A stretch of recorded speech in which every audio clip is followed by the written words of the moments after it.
के हाथ है वो कभी कुछ नहीं कर सकते। ये वो हाथ है, पैरों के लिए भी बोल दिया गया है।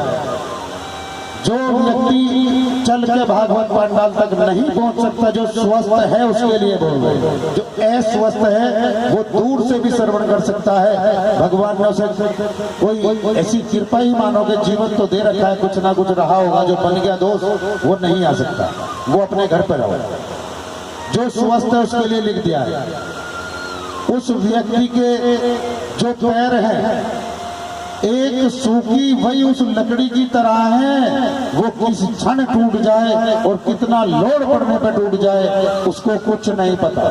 वो लचकदार नहीं होती, वो मुर्दे जलाने के ही काम आती है, वो लकड़ी बताती है।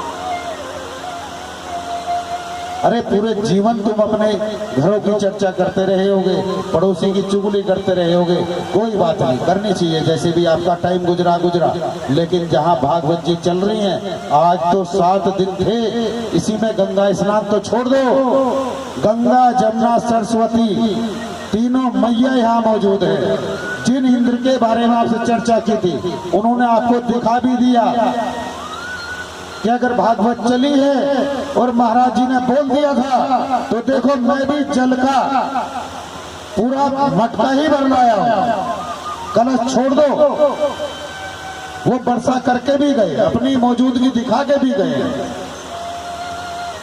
ये भी बता के गए हैं कि जब मैं आ लिया हूं तो तू कितना अहंकारी है मनुष्य, क्या मेरे से भी बड़ा है? मैं तो इंद्र हूं, राजाओं का भी राजा हूं, तू तो बाहर निकल के आ सकता है। ये वो भागवत जी है, और भागवत जी ने स्वयं बार बार बोला है कि मैं ही भगवान हूं, मैं ही भगवान हूं। अरे अगर तुम भगवान के चरणों तक चढ़ के नहीं जा सकते, इस चरणों का होने का फायदा क्या है? क्या इस शरीर का करोगे? एक माटी के समान है, ये बोझ है तुम्हारे ऊपर। एक आदमी में 100 किलो वजन है, जब वो भागवत जी के लिए चला, दौड़ा चलाया, फुर्ती में चलाया। एक व्यक्ति में 30 किलो वजन है, वो अपने ऐसो आराम को यहाँ से निकल के चला तो डिग नहीं उठा पाया। तब तो इशारा समझ लिया होता कि कृपा उधर है या तेरी जीभ के चटोरपने में है कि मैं भागवत नहीं सुनूंगा पर मिठाई और जलेबी जरूर खा के आऊंगा, रसमलाई, ये बाद में भी खा सकते हो। चर्चा के समय जहां ब्रह्म हो स्वयं नतमस्तक होना चाहिए, अपना जीवन बदल लोगे, कल्याण कर लोगे। और हमारा क्या है बेटा, जो यहाँ भागवत करने का उद्देश्य था भागवत जी का, वो भी हम आपको बता चुके हैं, समझा भी चुके हैं। नहीं तो हमारे परमपिता परमेश्वर की इतनी कृपा है कि यही भागवत जी हमें अपने धाम पे करा रहे थे कि वृंदावन आ जाओ, यही करो।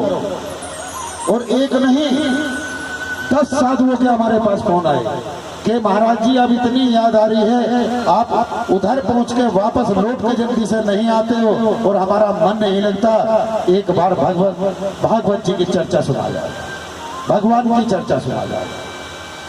हम तब भी छोड़ के दौड़े चले आए और अब के एक वायदा और करके आए थे, प्रभु से विनती मांग के आए थे कि हे प्रभु अभी कुछ छूट गया था, हम सब कुछ छोड़ कर चले आए थे, पर एक मौका हम फिर दोबारा संसार को देंगे, जिसे समझना हो वो समझ लो, और आप इतनी कृपा जरूर कर देना, जो मसाल जलाई है वो संसार को जो देना है वो ज्ञान नहीं, तुम्हारा नाम का प्रसाद है, गुणगान है, कृपा उनके ऊपर भी बरसाए है। ये बिहारी जी से बोल के आए थे और नतमस्तक होकर आए थे। तभी बिहारी जी ने कहा, और व्यासपीठ से ही बोल रहे बेटा, बिहारी जी ने तभी कहा कि जा, आज मेरे पास से जा रहा है, लेकिन जहां तक तू पहुंचेगा आज तेरा रोधन बंद नहीं होगा, मेरी याद इतनी आएगी और इसके बाद तेरे मन को मैं ऐसा कर दूंगा और बुद्धि को कि तुझे मेरी याद तो आएगी, पर जब तक संसार का कल्याण नहीं कर देगा दर्शन के लिए टाइम टाइम से बुलाया करूंगा। जैसे तू आज रोज दर्शन करना आता है, यही दर्शन इस संसार को भी कराया तब परमिशन लेके आए थे। बस यही था कि कई बार मन में विचार आया कि जो भागवत जी सुना रहे हैं वो अपनी मति अनुसार सुना रहे हैं, पर जो सुनी है यही सोचा करे थे कि गोविंद जो भागवत जी की चर्चा न करनी चाहिए, ये लालच बस या किसी भी कारण या इनकी मति चाहे जैसी हो शायद नहीं कर पा रहे हैं। जो मनुष्य को चाहिए ये वो दे नहीं पा रहे हैं। ये विचार बना के वापस लौट के आए थे। हमारी गांव की यहाँ माताएं बहनें, हमारी माँ बैठी, दादियाँ बैठी हैं, वो हाथ, दादी एक बार हाथ उठा दो, ये रही, चाची आप भी उठाओ, ये रही हमारे गांव की है सब। ये सब जानते हैं कितने दिन पहले हम गांव छोड़ कर चले आए थे। और यहाँ से ये भी लोग जानते हैं किनके साथ आए थे, अपने गुरुदेव के साथ छोड़ के आए थे। आज उन्हीं गुरु के चरण कमलों की कृपा है कि उस नरक से उठा के या स्वर्ग में बैठा दिया। वो धन नहीं चाहिए था, तेरा धन तू जाने, तेरी माया तू जाने। आज लोग बोलते थे कि ये लुटाई हो गई है, इसकी बर्बाद हो गया है। अरे आज उस बर्बादी का फुल आनंद है। ऐसे गुरुदेव बार बार नमन करते हैं, बार बार नमन करते हैं कि गुरु आपकी कृपा हुई है गुरुदेव, नहीं तो शायद आज हम भी कहीं वही शराबी और कबाबी बने होते, वही पैसे का अहंकार होता। ये तेरी कृपा है, मैं इस लायक नहीं था पर तुमने बना दिया, तुमने बना दिया। मुझे गोविंद का दर्शन करा दिया, मुझे गोविंद का दर्शन करा दिया। ये आप ही की कृपा हो सकती है। बोले गुरुदेव भगवान की जय। अब उधर आपको बताया, ये थोड़ा लेट आए हैं, इनके लिए तो हम बार बार रिपीट कर देंगे आपके लिए। कल रुक्मणी जी की विवाह हुआ था और कन्हैया जी के जो बच्चे हैं वो आपको बताए थे 1,61,000 लड़के हुए हैं और 16,000 कन्याएं। ये उनके बच्चे थे। एक दिन रुक्मणी मैया को कुछ कन्हैया जी से पूछना था तो चवर डोलाना शुरू कर दिया। कन्हैया जी समझ के मुस्कुराए, ये आज की माताएं बहनें भी करती हैं।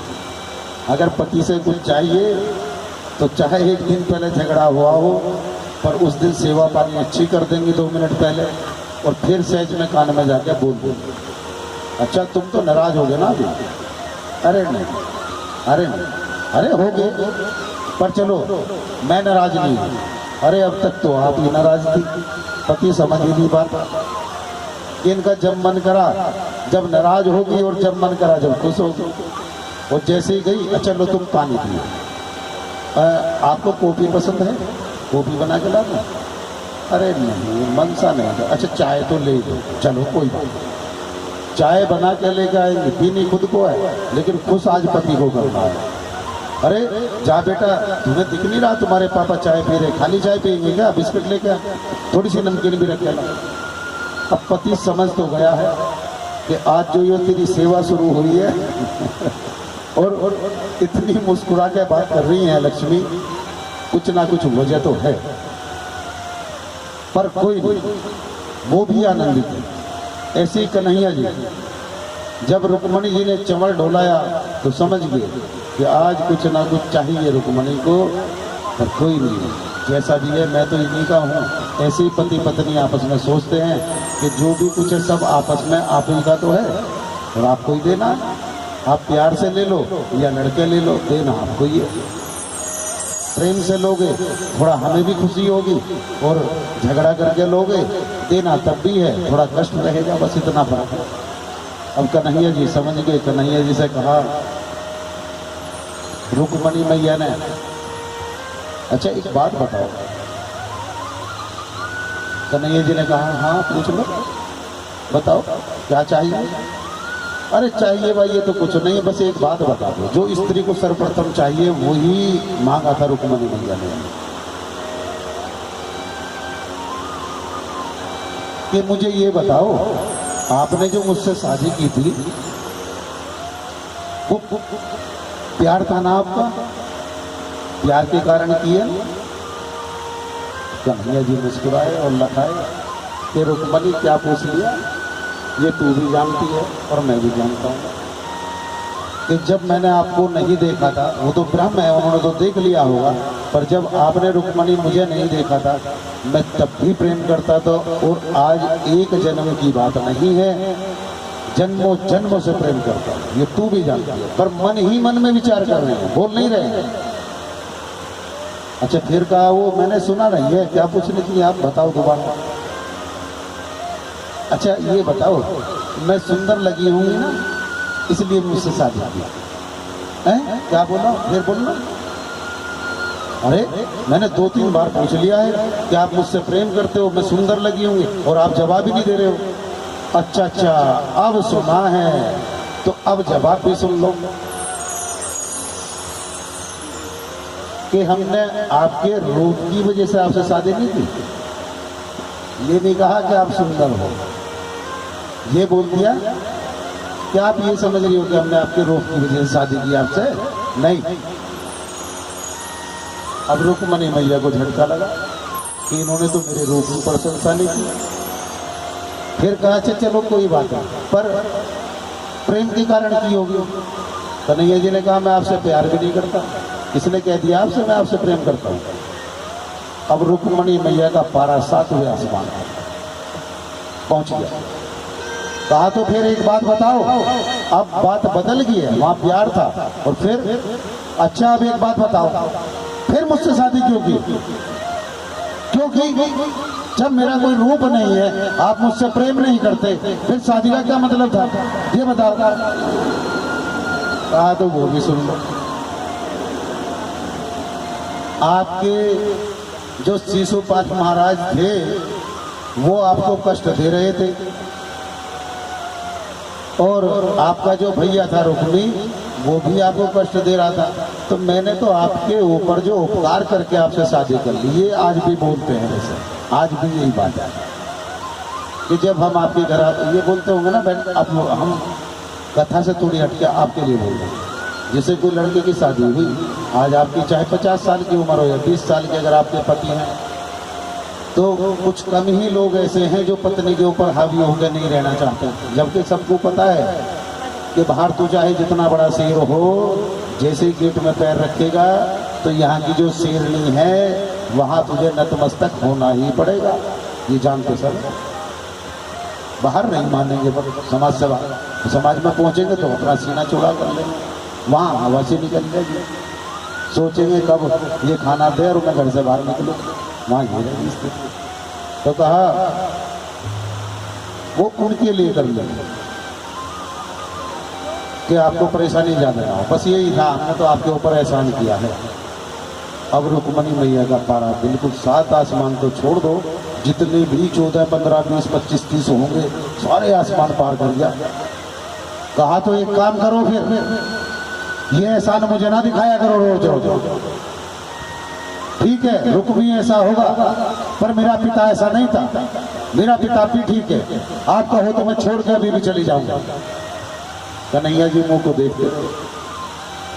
कहा तो कहती रहोगी जाओगी भी, हाँ बस मैं कपड़े पहन के आ रही हूँ, ना मैं सुंदर हूँ ना मुझसे प्रेम करते हैं। आपने एहसान किया है शिशुपाल के लिए और रुक्मी के लिए मुझसे शादी करके, मैं चली। जैसे ही कपड़े पहने तो सोच रही थी मैया अंदर कि कन्हैया अब आकर रोक ले, साड़ी बन रही है, अब पकड़ ले हाथ, अब कह दे कि सुंदर है जो भी कुछ है, मैंने तुमसे भूल तो दिया गुस्से में, पर मैं जाऊंगी थोड़ी ना कहीं, रोक लो। पर जब तक नहीं रोकोगे मैं दनादनी ऐसी रहूंगी। ऐसे चलता रहा, 2-3 दिन गुजर गए, कन्हैया जी भी देखते रहे। फिर 2-3 रोज बाद गए पास में कहा, अरे रुक्मणी एक बात तो बता, ये जो मैं आपसे बोल रहा था कि मैं आपसे प्रेम नहीं करता, आप सुंदर नहीं है, वो तो मैं ऐसे ही बोल के देख रहा था, शायद देखता हूँ कि रुक्मणी जी को कैसा लगे, पर आप अधिक सुंदर हो और मैं आपसे प्रेम करता हूँ। सच्ची? हाँ सच्ची? हाँ मैं सुंदर हूँ? अरे अति सुंदर हो, आपसे सुंदर कौन हो सकता है? तभी पत्नी देवी ने प्रणाम किया कि प्रभु अब ठीक है, लेकिन अगर मैं सुंदर नहीं हूँ और आपके मुख से निकल गया तो आपका लिए मेरे से बड़ा कोई दुश्मन नहीं है, फिर खाना भी टाइम से बना कर नहीं दूंगी। आज भी ऐसा ही होता है, ऐसी भगवान की लीला है। हम सभी के अंदर वही परमपिता परमेश्वर विराजमान है, आज भी है, और उनकी लीलाओं का अनुभव आप कर भी सकते, लेकिन आपके पास में दुनिया के लिए समय है, आपके पास आप ही के लिए समय नहीं। ये सबसे बड़ी विडंबना है। 10 मिनट आप 24 घंटे में एक जगह बैठ के आप भजन नहीं कर सकते, जबकि पता है कि भगवान का भजन करना है और जिसने खाना खाया है पेट उसी का भरना है। तो हम सब मिलके क्यों ना 10-10 मिनट बैठ के भजन कर लें, ये सब जानते हैं, तो वो ही हमारे सच्चे मालिक हैं, ये भी जानते हैं, लेकिन संसार में पता नहीं किस मोह माया में मग्न है कि सब कुछ भूल के बैठ गए। और भगवान बार बार चिल्ला रहे हैं कि मैं हूँ, मेरी ओर तो देख ले, संसार के लिए जिए जा रही है, कभी अपने लिए भी जी ले, कभी पति के लिए जीना, कभी बच्चों के लिए जीना, पहले माता पिता के लिए जीना, और अब बुढ़ापा आ गया तो पोते पोतियों के लिए जीना है। अच्छा, अरे पोतों की शादी हो जाओ। एक बार ऐसी घटना थी, हमें गुस्सा आ गया था, काफी समय की बात होगी, हमने कहा चलो वृंदावन दर्शन करा लाए। हाँ महाराज जी चल तो देती, पर बच्चों को स्कूल से लाना पड़ेगा। हमने कहा तुम्हारे बच्चे इतने छोटे हैं, अरे तुम्हारी उम्र तो देख लो कितनी होगी। नहीं वो पोते हैं ना, पोता पोते, उनको लाना पड़ता है। हमने कहा तो अपने बेटे से कहो, जब तुम्हारे बच्चे थे कौन लाया था? कि हम लाया करते थे और हमारी जिम्मेदारी थी। हमने कहा उनसे कह दो कि हम वृंदावन जा रहे हैं, दर्शन करके लौट के आऊँगे, 2-3 दिन लग जाएंगे, इतने अपने बच्चों को लेके आओ। अरे नहीं महाराज जी आप समझते नहीं है बात को, हम समझ गए कि ये हमें आज अपने घर से समझा के पूरा भेजेंगे। हो सकता है आज तक कोई समझाने वाला ना मिला हो, ये जरूर हमें बिल्कुल ज्ञान की देवी ज्ञान पढ़ा के भेजेगी। और ये भी मन में विचार आ गया था कि ये अपने पोते पड़ोतों के विवाह तक ले जाकर हमें छोड़ेगी, जब तक हम इंतजार करेंगे पता नहीं इस धराधाम पर ये भी रहेगी या हम भी रहेंगे या नहीं रहेंगे, तो फिर यहाँ टाइम वेस्ट करने से फायदा ही क्या है। हमने कहा अच्छा माता जो भी मन में बात है जल्दी बोल दो। कहा महाराज जी बस थोड़े से जो मेरे पोते हैं ना और पोती थोड़ी सी बड़ी हो जा, उसके बाद देख लेंगे। हमने कहा अच्छा, और जो तुम आज बात कह रही हो, जब ये थोड़ी से बड़े होंगे, इनके कॉलेज भी बड़े होंगे और इनके कार्य भी बड़े होंगे, जिम्मेदारियां बढ़ी होंगी, पिता इनके जो आज कार्य कर रहे हैं वो शरीर से डाउन होंगे, और जो इनकी माता है वो भी थोड़ा वर्क घर का कम करेगी, तो लड़की तो घर के वर्क में लग जाएगी और बेटा पिता के काम में हाथ बटाएगा, फिर कैसे करोगे? अरे महाराज जी तो कोई बात नहीं, अगर ऐसी कोई बात होगी तो उसके बाद देख लेंगे। हमने कहा मैया राधे राधे, जब तक तुम्हारी सांस है तुम अपने मन से भगवान के चरणों तक नहीं पहुंचना चाहती हो, तो आपको अपने जीवन में दुर्गति ही करानी है, कुछ और सदगति के लिए सोचती ही नहीं। संसार के प्राणी को आप चाहे जितना प्यार कर लो, चाहे वो बेटा हो, बेटी हो, बहन हो, बुआ हो या भाई हो या फूफा हो या दादा बाप, कोई भी हो, सब जानते हैं कि हर रिश्ते में कष्ट मिलेगा। बेटे है जो पिता अधिक प्रेम कर रहे हैं, प्रेम तो करो, प्यार की कोई मनाही नहीं, लेकिन अंध प्रेम ना करो, अंधा प्रेम मत करो। प्यार करो अपने बच्चे से, कोई दिक्कत नहीं, खुल के प्यार करो, चाहे बाइक दिलाओ, गाड़ी दिलाओ, या जो मांग रहा है उसकी इच्छा डिमांड पूरी भी करनी चाहिए। अगर माता पिता है और उनकी सामर्थ्य है तो बच्चे का लालन पालन ठीक तरीके से करना भी चाहिए, लेकिन उसके लिए अपनी जिम्मेदारी का निर्वहन भी साथ साथ करो। ये देख लो कि जो इसकी डिमांड हुई है, जो इसने मांग लिया है, हमने तो इसे दिला दिया है, कहीं इसका गलत यूज तो नहीं कर रहा, ये गलत संगति में तो नहीं चला गया। क्योंकि जो आपने प्रेम किया है, जिस दिन प्रेम टूट गया, ये समझ लेना कि वो तो जैसा होगा होगा, लेकिन जो आपकी आत्मा है और आत्म बल है वो सदा सदा के लिए छूट जाएगा। इतना अंधा प्रेम ना करो, बस यही समझा करो कि भगवान ने जो सेवा करने के लिए हमें ये भेजे हैं, हमारे कोई ऐसे कर्म रहे होंगे, हमें ये बच्चे दे दिए, बस अब इन्हीं की सेवा करनी है और एक प्रयास निरंतर करना है दिन रात। इन्हें भगवान की भक्ति सिखानी है, कुछ और नहीं सिखाना है। अगर 2 समय भी पूजा पाठ करेगा तो कम से कम इसका वो आधा या 1 घंटा, जितनी देर पूजा कर रहा है उतनी देर तो इस दुनिया के जंजालों से अलग रहेगा, भगवान के चरणों में रहेगा। प्रभु आज नहीं तो कल इसके ऊपर ऐसी कृपा जरूर कर देंगे कि हमारे डांटने से तो ये वापस लौट कर नहीं आ सकता, या पिटाई करने से नहीं आ सकता। कोई साधु संत ऐसा हो कि जो कृपा कर दे तो नर पशु जो पशु नर के समान है उसे देवता भी बना सकता है। बस सदैव मन में ये विचार रखना चाहिए कि इन्हें संतों के चरणों तक पहुंचा दें, साधु संतों से इनका मिलन करा दें और भगवान से मिलन करा दें। मेरा कार्य संपूर्ण हुआ, अब तुम जानो और तुम्हारा काम जानो। दुनिया के जंजालों में तो लगा रहे हो, लेकिन जो उसके लिए उचित रास्ता है, उचित धर्म है, उसका धर्म भी साथ साथ बताओ और जगाओ। ये भी कहो कि ड्यूटी तो कर, कोई दिक्कत नहीं है, पढ़, बहुत अच्छी बात है, सारे काम कर, लेकिन बेटा उसके बाद जितना समय मिले, चाहे 10 मिनट के लिए भजन कराकर, पर भगवान का गुणगान जरूर करा। जो 24 घंटे में पाप बना है तो उस तुम्हारे से बना है, या संसारी चर्चाएं सुन ली हैं, या आपका मन भटका है। 24 घंटे में अगर आप बैठ के 5 या 10 मिनट भजन करोगे तो उन सबसे मुक्ति मिल जाएगी, लौट के अपने घर वापस आ जाओगे, मन शांत हो जाएगा। वो जो इंद्रियां आपको उठाए फिर रही है तरह तरह की, वो शांत हो जाएगा। और ध्यान, योग ध्यान और दीपक, जो अपने घर में दीपक नहीं जला सकता समय से, ये समझ लेना कि ये मेरा दीपक बुझाने आया है, जलाने नहीं आया। तभी मान लेना कि मैं बहू से कह रही हूँ, बेटा आरती का टाइम हो गया, पूजा का टाइम हो गया, ये किसी बच्चे से भी नहीं बोल पा रही। चलो इसे कार्य होगा, काम हो सकता है, लेकिन मैंने इससे बोल दिया है तो ये किसी से करवा भी सकती। या बेटे से बोलो, बेटे के लिए भी ये सोचो कि तू एक दीपक नहीं जला सकता भगवान के सामने, तू हमें क्या कल को जलपान देगा, या तू हमारी कहाँ से सेवा कर देगा। जो जगत पिता की सेवा नहीं कर सकता उससे आप उम्मीद ना रखो। और अगर आपको अपनी सेवा करानी हो, बुढ़ापा सही गुजारना हो, जीवन को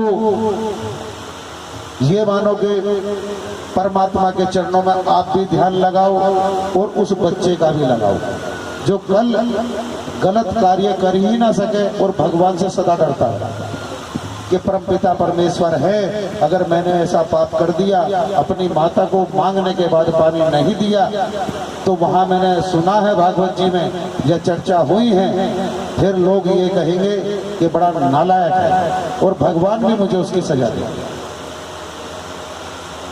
बच्चों को लगाओ, सत्य सनातन धर्म के मार्ग पर लाओ और खुद भी तुम सनातन धर्मी हो, उस धर्म को जान लो, पहचान लो और अपने अंदर एक संकल्प भी लो कि जो तुम्हें धर्म को बढ़ाने वाला लगाओ के धर्म को बढ़ा के आगे लेके जाएगा, उसका समर्थन और सहयोग भी। ऐसा ना करना कि कल पता चला वो बढ़ाने तो आया, प्रयास तो फुल कर रहा है, लेकिन आप समर्थन अगर नहीं कर पाए तो वो फड़फड़ा के ही रह जाएगा। अपना भजन तो वो जरूर करेगा, जब धराधाम छोड़ कर जाएगा आपको उसकी याद बहुत आएगी।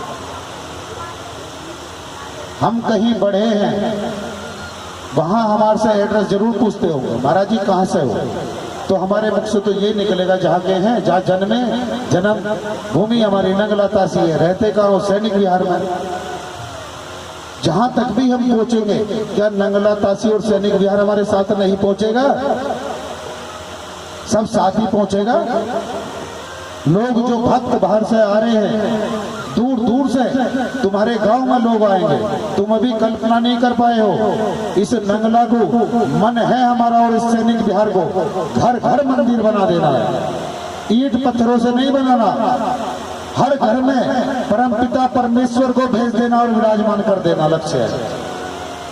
बाहर के जब यहाँ भक्त हरि नाम संकीर्तन करें तो समझ लेना कि आज राम नाम का पहरा यहाँ शुरू हो गया है। कृष्ण कन्हैया की कृपा हुई है कि आज भक्त यहाँ मस्ती में अपना भजन कीर्तन करते हुए रोड पे ही डोल रहे हैं। जैसे ही डोलेंगे उन्हें देख देख के तुम्हारे बच्चे जो गलत कार्य, घृणित कार्य कर रहे हैं, वो वापस लौट के आने की प्रयास करेंगे, खुद स्वयं करेंगे।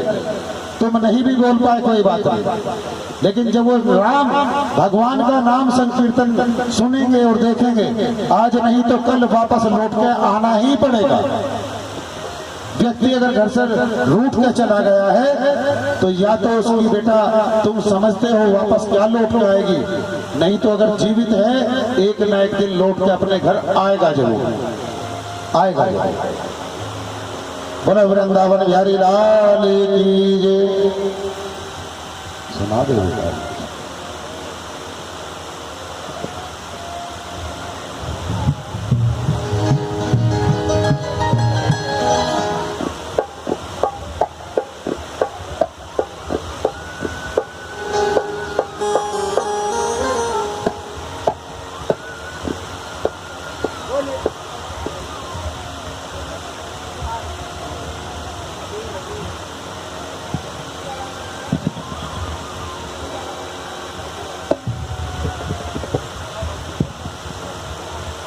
श्री राधा। दुनिया है मतलब की, काफिर है जमाना, मेरे कन्हैया कहीं दूर न जाना। दुनिया है मतलब की, काफिर जमाना, मेरे कन्हैया दूर न जाना। दुनिया है मतलब की, काफिर जमाना, मेरे कन्हैया दूर न जाना।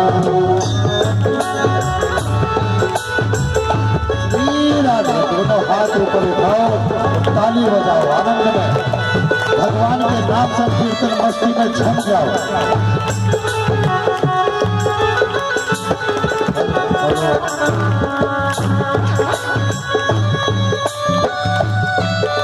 श्री राधा।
दुनिया है मतलब की, काफिर जमाना। दुनिया है मतलब की, काफिर जमाना, मेरे कन्हैया दूर न जाना।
दुनिया है मतलब पापी जमाना, दुनिया है मतलब पापी जमाना, कन्हैया फूल गलाना।